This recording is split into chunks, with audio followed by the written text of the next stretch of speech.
Hi, my name is Goldman. I'm the director and founder of Goldman and Associates. Our firm has a primary focus on family law issues here in Michigan. Today we're continuing our video series designed to educate and inform the public, so please subscribe to our channel. Got an interesting question. It's interesting, I think, if I understand the question correctly, somebody wrote into us and said that, and I'll read it, father is listed on birth certificate but wants nothing to do with the child. Can I get his name removed? I presume it means, can I get his name removed from the birth certificate? Well, if I were talking to that person, I would say to him, well, what do you think that exactly accomplishes? I mean, he's on the birth certificate. Paternity's been established that he's the father. Taking his name off a document doesn't recreate the history. Plus, if the father has nothing to do with the child, you got to really think about this carefully. There are some people who know they have nothing to do with the child, and they're okay with that. But the moment you start taking away rights from them, their knee-jerk reaction is to object. In other words, they may not exercise their rights, but they still want to have them.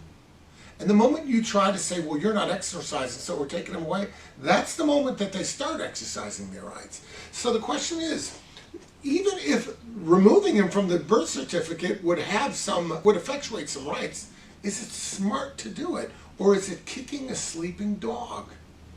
I would suggest to you that because you'd have to file a motion to get the court to order the vital records people to change a birth certificate, because you'd have to do that, and you'd have to put all the parties who are interested in that on notice, which would include, I presume, the father, you may be kicking the sleeping dog.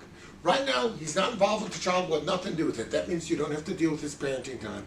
No, there's no visitation to deal with. You don't have to deal with a girlfriend of his or a significant other getting involved. You don't have to deal with anybody influencing him. You don't have to coordinate a schedule. You're in the perfect place right now. Why on earth do you want to kick that sleeping dog? So I would suggest that even if there was some unstated reason why you think that that would be a good idea, absent some compelling reason, I don't think it's the right thing to do. Could you file a motion and ask the court to do it? You could file it. Whether the court would do it or not, that's a different story. It might change jurisdiction to jurisdiction based on those rules. But you need to understand that whether this is a good strategy, based on the information before us, I would say that this is not a good strategy. You don't gain anything by it. Right now, you're in the perfect situation because dad's got nothing to do with this child. I would say let's leave it that way. If all of a sudden dad decides that he wants to have some kind of custody rights, you can fight that and you can deal with that. And you can say it's not in the best interest of the child to have this upheaval in the child's life. But you want to go do something behind the scenes to change some records? There's not a whole lot of upside to that. If you have any questions about this, reach out and we'll be glad to help you out.